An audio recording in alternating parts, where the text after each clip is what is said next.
पक्षियों के बच्चे स्कूल जाने से बहुत डरते थे, क्योंकि स्कूल की टीचर एक खड़ूस गौरी कौवी थी, जो बच्चों को जरा जरा सी बात पर बहुत ज्यादा मारती।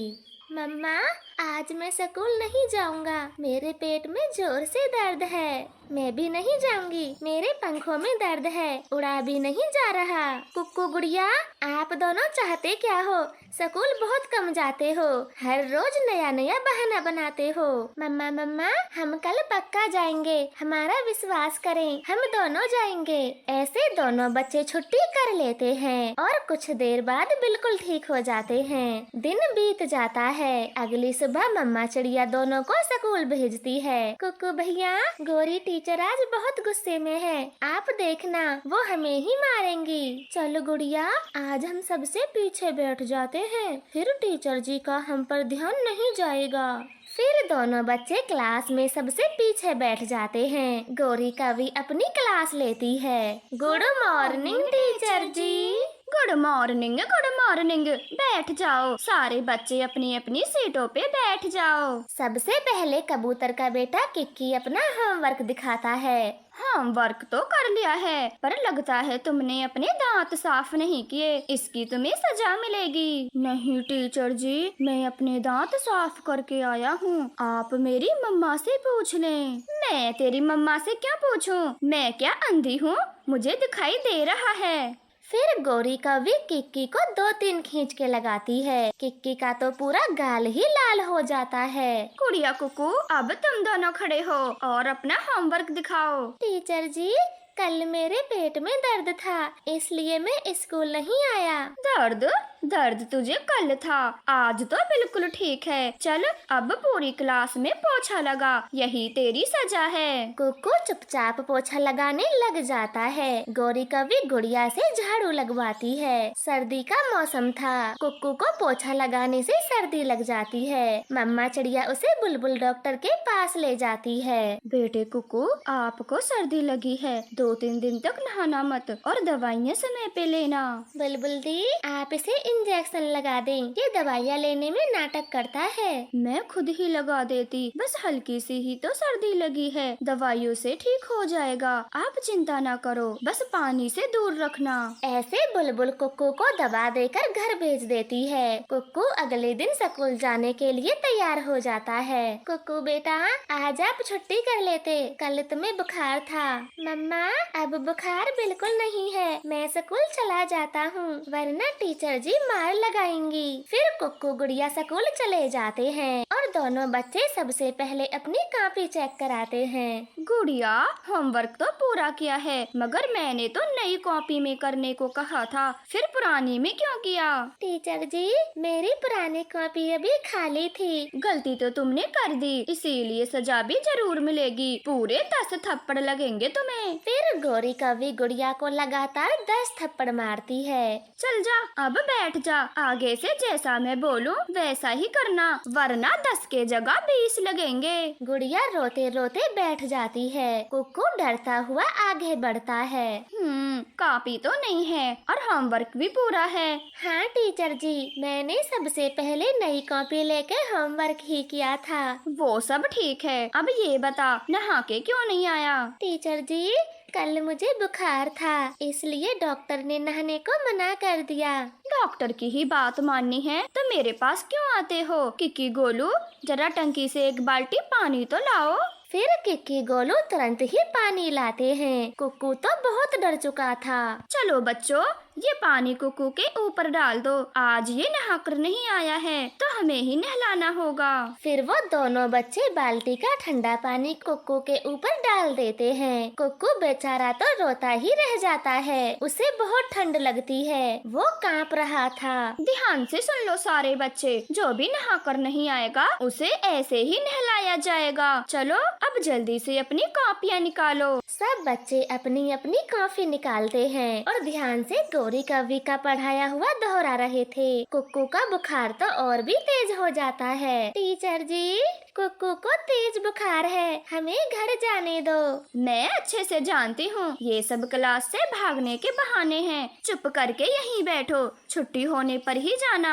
ऐसे गौरी कवि उन्हें छुट्टी भी नहीं देती। दोनों बच्चे छुट्टी होने का बेसब्री से इंतजार करते हैं। घंटी बजते ही स्कूल से भाग जाते हैं और अपनी मम्मा के सामने जोर जोर से रोने लगते हैं। कुकू गुड़िया, क्या हुआ? कुछ तो बताएं। गुड़िया बेटा, आप ही बताएं, भैया ऐसे रो क्यों रहा है? मम्मा, भैया को बहुत तेज बुखार है, उसे डॉक्टर के पास ले चले। फिर मम्मा चिड़िया तुरंत ही कुक्कू का पंख चेक करती है। उसे तो सच में बहुत तेज बुखार था। वो जल्दी से उसे अस्पताल लेकर जाती है। वो रास्ते में ही बेहोश हो जाता है। डॉक्टर साहब, मेरे कुक्कू को क्या हुआ है?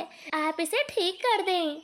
फिर बड़ा डॉक्टर कुक्कू को एडमिट करता है। डॉक्टर साहब, बस बुखार ही आया था, आप इसे एडमिट क्यों कर रहे हो? देखे बहन जी, आपके बच्चे को निमोनिया हो गया है। उसे बहुत सर्दी लगी है, पूरा शरीर बर्फ की तरह ठंडा पड़ गया है। अगर इस समय आप घर लेके जाओगी तो आपके बच्चे की जान खतरे में होगी। नहीं नहीं, मैंने बस ऐसे ही पूछ लिया। आप मेरे बेटे का अच्छे से उपचार करें। फिर कुक्कू को इंजेक्शन लगते हैं, दवाई पिलाई जाती है और काफी देर बाद उसे होश आता है। वो रोता हुआ अपनी मम्मा और डॉक्टर को गौरी के बारे में सब बताता है। बहन जी, आप बाकी बच्चों से इस बात की पूरी पुष्टि करें और स्कूल जाएं, प्रिंसिपल से शिकायत करें। आज कुकू की जान भी जा सकती थी। आखिर ऐसे कैसे वो एक बच्चे को नहला सकती हैं?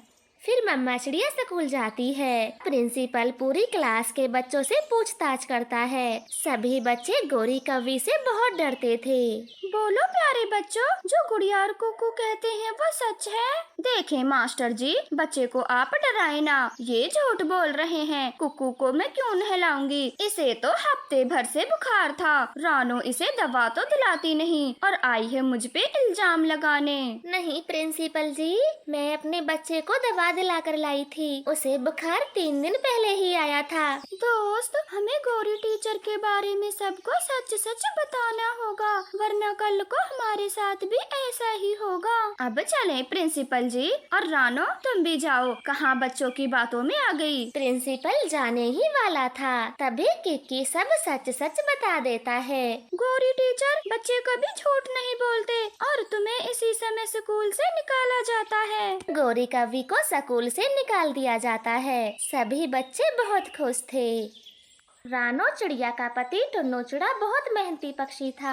वो अपने पत्नी बच्चों की अच्छी परवरिश के लिए सब कुछ करता। फिलहाल वो एक टी स्टॉल में साफ सफाई का काम किया करता।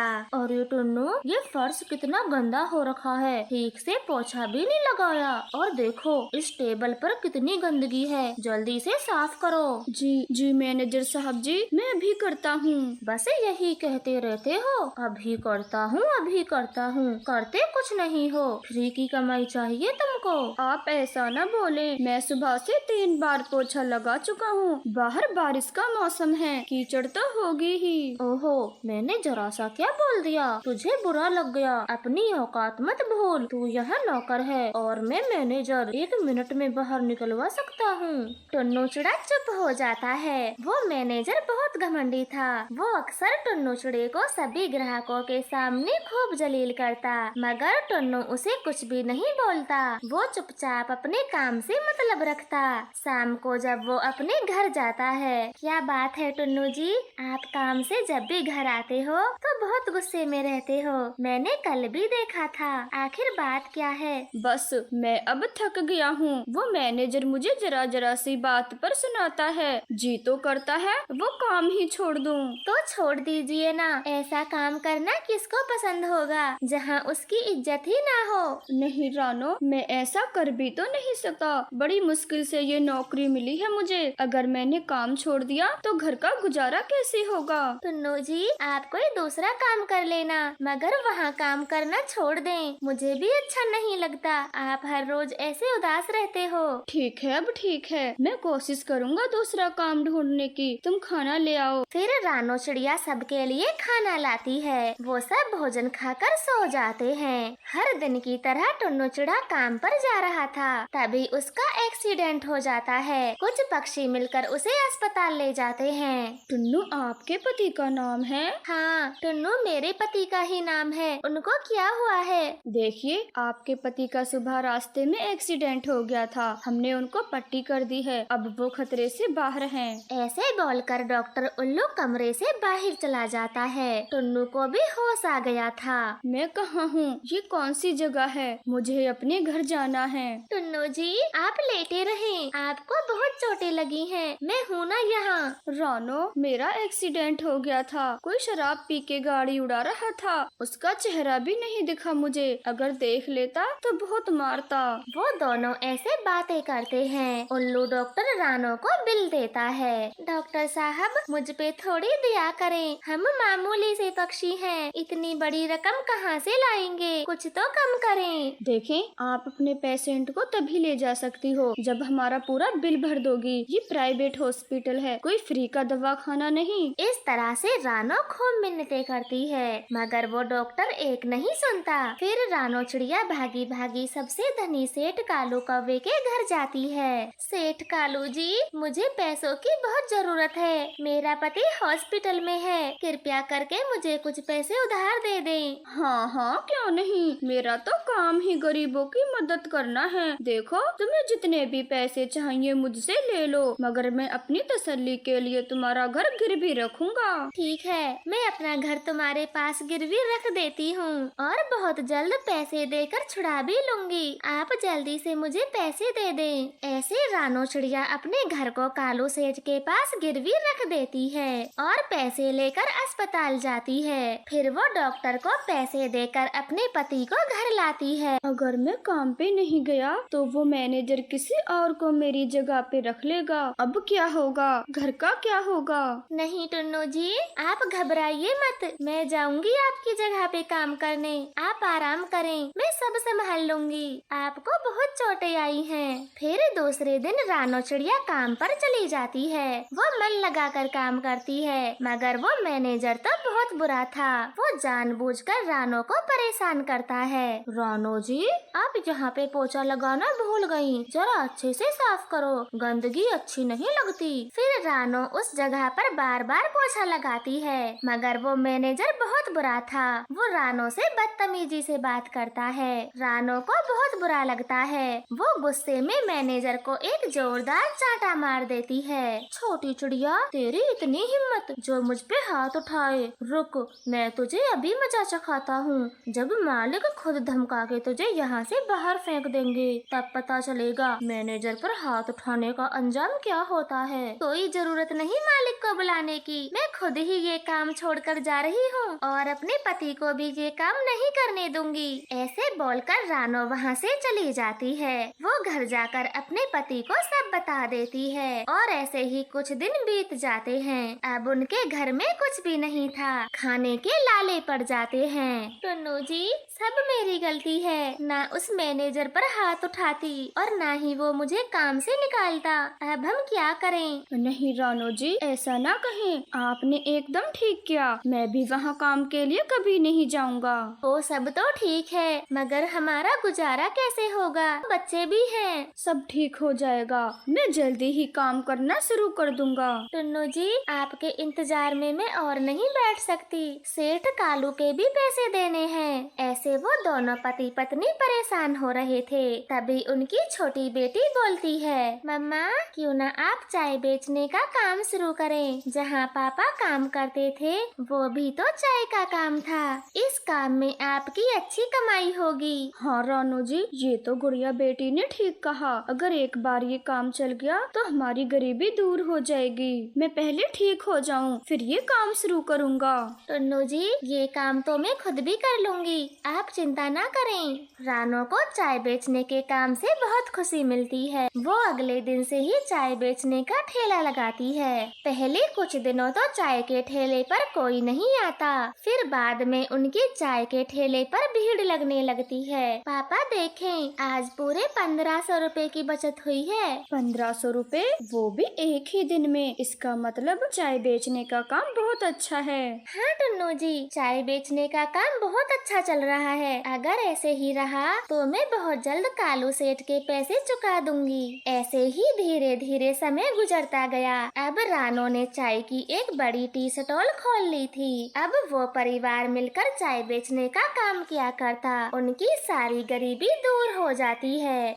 चील अपने घोंसले में बैठी सो रही थी। अचानक से उसके ऊपर एक हार गिरता है और वो नींद से जाग जाती है। ये क्या गिरा था मेरे मुंह पे? हार? ये तो किसी पक्षी का सोने का हार लगता है। अब ये मेरा हुआ, मैं ही पहनूंगी सोने का हार। ऐसे वो चील सोने का हार पहन लेती है। गौरी कव्वी जो चील से अक्सर मिलने आती थी, वो एक दिन चील के पास आती है। बड़ी चील, तुमने ये सोने का हार कब लिया? बहुत सुंदर है, एक बार मुझे भी पहनने दो प्लीज। लगता है तुझे हार का बड़ा शौक है। ये ले, पहन ले, मगर उड़ मत जाना कहीं। चील, मैं आपसे बचकर कहाँ जाऊंगी? फिर चील का हार गौरी कव्वी पहन लेती है। वो तो हार पहनकर बहुत खुश होती है और झूमने लगती है। चील जी, बताओ ना, मैं कैसी लग रही हूँ? सुंदर या फिर ये कहो अति सुंदर? हाँ हाँ गौरी कव्वी, मुझसे कहीं गुना ज्यादा सुंदर दिख रही हो तुम। ये हार बार मुझे नहीं जचता।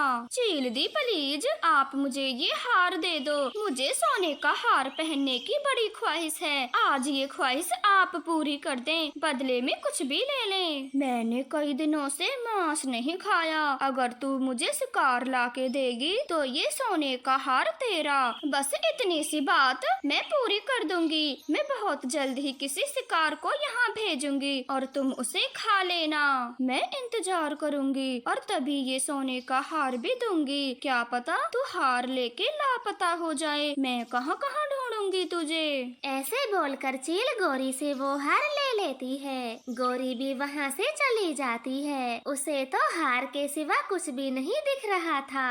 गौरी, कहाँ ध्यान है तुम्हारा? ये दाना खा लो, फिर खत्म हो जाए तो मत कहना मैं भूखी हूँ। मुझे नहीं खाना ये दाना वाना, और तुम भी मुझसे बातें ना करो। मैं कुछ सोच रही हूँ। ठीक है, जब मन करे तब खा लेना। मैं तो चला अपने दोस्त भूरे कव्वे के पास।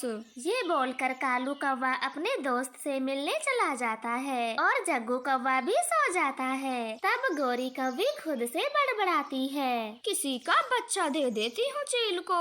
मिट्ठू का हरियाली हर समय साथ रहती है अपने बच्चे के। कबूतर और लूसी का बच्चा भी नहीं ले जा सकती, फिर किसका बच्चा लेकर जाऊँ मैं? जग्गू, जग्गू सो गया है, अभी जाके कोई शिकार ढूंढती हूँ। कुक्कू मेरे बच्चे, मैं भोजन लेने जा रही हूँ। आप घोंसले से कहीं मत जाना, पूरा समय घोंसले में ही रहना। ठीक है मम्मा, मैं कहीं नहीं जाऊँगा। आप भी भोजन लेकर जल्दी आना, अकेले मेरा मन नहीं लगता। ठीक है मेरे बच्चे, मैं दूर नहीं गई तो जल्दी ही आ जाऊंगी, आप घबराना नहीं। ऐसे मम्मा चिड़िया अपने बेटे को घोंसले में छोड़कर चली जाती है। दूसरी तरफ गौरी कव्वी बच्चे की तलाश में यहाँ वहाँ घूम रही थी। उसकी नजर चिड़िया के घोंसले पर जाती है। मुझे शिकार मिल गया, छोटी चिड़िया का बच्चा। जल्दी से इसी को दे आती हूँ चील को। और वैसे भी चिड़िया तो कमजोर है, कुछ जान नहीं पाएगी। अब मेरा सोने का हार मुझे मिल जाएगा। गौरी भागी भागी चिड़िया के घोंसले में जाती है। इधर सोया हुआ जग्गू भी नींद से जाग जाता है। मम्मा कहाँ चली गयी? उन्होंने दाना भी नहीं खाया। मैं मम्मा को ढूंढता हूँ, वो यहीं कहीं होंगी। ऐसे जग्गू कौवा भी अपनी मम्मा को ढूंढने घोंसले से बाहर चला जाता है। इधर गौरी कव्वी चिड़िया के बच्चे से कहती है, छोटे बच्चे, क्या तुम्हें ये अंजीर का फल चाहिए? हाँ गौरी आंटी, मुझे बहुत भूख लगी है, क्या आप मुझे ये खाने को दोगी? हाँ हाँ बेटे, क्यों नहीं, आपके लिए ही तो मैं ये अंजीर का फल लेके आई हूँ। खाएं खाएं और बताएं कैसा है। फिर चिड़िया का बच्चा गौरी से अंजीर का फल लेकर खा लेता है। आंटी, ये तो बहुत मीठा था, मुझे और खाना है। और भी खाना है तो चलो मेरे साथ, अंजीर का पेड़ थोड़ी दूर है, तुम वहाँ जी भर के खाना। नहीं आंटी, मम्मा ने बाहर जाने से मना किया है, मैं कहीं नहीं जाऊँगा। बच्चे, आपकी मम्मा भी तो वहीं गई हैं, अंजीर के पेड़ के। अब चले मेरे साथ, मम्मा तुम्हें देखकर बहुत खुश होंगी। गौरी और कुक्कू की बातें जग्गू कौवा भी सुन रहा था। मम्मा ने मुझे अंजीर का फल नहीं दिया खाने को, वो कुक्कू को क्यों खिला रही हैं अंजीर, जबकि मुझे अंजीर बहुत पसंद हैं। इससे पहले मम्मा सारे अंजीर इस कुक्कू को खिला दे, मैं इनसे पहले जाकर खा लूँगा। मुझे मालूम है कहाँ है वो पेड़, मैं जाता हूँ। फिर जग्गू कौवा भागा भागा अंजीर खाने चला जाता है। अंजीर का पेड़ चील के घोंसले के बिल्कुल ही पास था, मगर वहाँ कोई भी पक्षी आता जाता नहीं था। चील बेसब्री से शिकार का इंतजार कर रही थी। तभी जग्गू कौवा उसे दिख जाता है। आ गया, मेरा शिकार आ ही गया, मजे से खाऊंगी इस बच्चे को। मम्मा मुझसे तो हर समय यही कहती रही, अंजीर के पेड़ पे मत जाना, और अब खुद ही चिड़िया के बच्चे के साथ यहाँ आ रही हैं। मैं खा जाऊंगा, मैं पूरे अंजीर खा जाऊंगा। गौरी का बेटा ऐसे अंजीर का फल खा रहा था। तभी चील उसे दबोच लेती है और मार के खा जाती है। कुक्कू मेरे बच्चे, तुम कहाँ गए? मैंने मना किया था घोंसले से कहीं मत जाना, फिर भी तुम घोंसला छोड़कर चले गए। अब मैं तुम्हें कहाँ ढूंढूं? ऐसे मम्मा चिड़िया अपने बेटे को ढूंढने के लिए चली जाती है। कालू भैया, आपने मेरे बच्चे को देखा है? ना जाने कहाँ चला गया। नहीं नहीं चिड़िया, मैंने नहीं देखा। क्या आपने जग्गू और गौरी को देखा है? पता नहीं वो दोनों भी कहाँ चले गए। चले कालू भैया,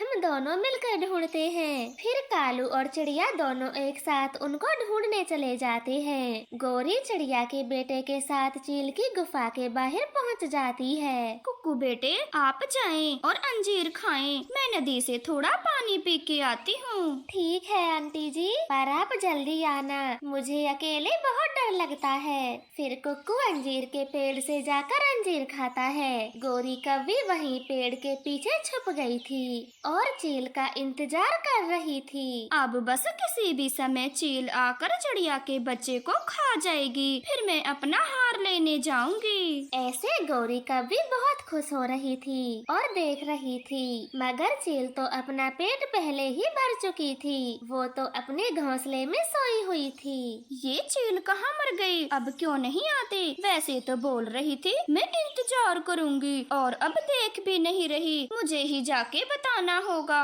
फिर गौरी कभी छुपते छुपाते चील की गुफा में चली जाती है। शाबाश गौरी, तू मेरी पक्की सहेली है। क्या शिकार भेजा था, वो भी अपनी ही बिरादरी का। ये ले, अपना सोने का हार ले ले। चील दी, हार तो मैं ले लूंगी, आप जल्दी से बच्चे को खा ले, वो अंजीर के पेड़ पे बैठा हुआ है। गौरी, मैंने तो कब का खा लिया, तूने एक कौवे के बच्चे को भेजा था। ये बात सुनकर गौरी के तो होश उड़ जाते हैं। तभी चिड़िया और कालू कौवा भी वहाँ पहुँच जाते हैं। गौरी, तुम यहाँ क्या कर रही हो, और हमारा जग्गू बेटा कहाँ है? कालू, ये चील हमारे बच्चे को खागी, हमारा जग्गू। चील, आपने मेरे बच्चे को क्यों खाया? बोलो, क्यों खाया? फिर चील उन दोनों को सारी बातें बता देती है। चिड़िया तो तुरंत ही अपने बेटे को लेकर वहाँ से चली जाती है। कालू गौरी भी अपने घोंसले में आ जाते हैं। सत्यानाश हो उस चील का, मेरा बेटा खागी, मेरा बेटा खागी, मरेगी वो, आधी रात को मरेगी वो। गौरी, मेरी बला से तो वो चील तुझे ही खा जाती, मगर मेरा बेटा जग्गू बच जाता। तुम्हारे एक हार के लालच में मेरा बेटा मर गया। अब नाचो पूरे में ये हार पहन के। इस तरह से गौरी का बेटा उससे हमेशा के लिए दूर चला जाता है। तो प्यारे दोस्तों, इस कहानी से हमें सीख मिलती है, जो गड्ढा हम दूसरों के लिए खोदते हैं, उसमें एक दिन खुद ही गिर जाते हैं। आपका धन्यवाद।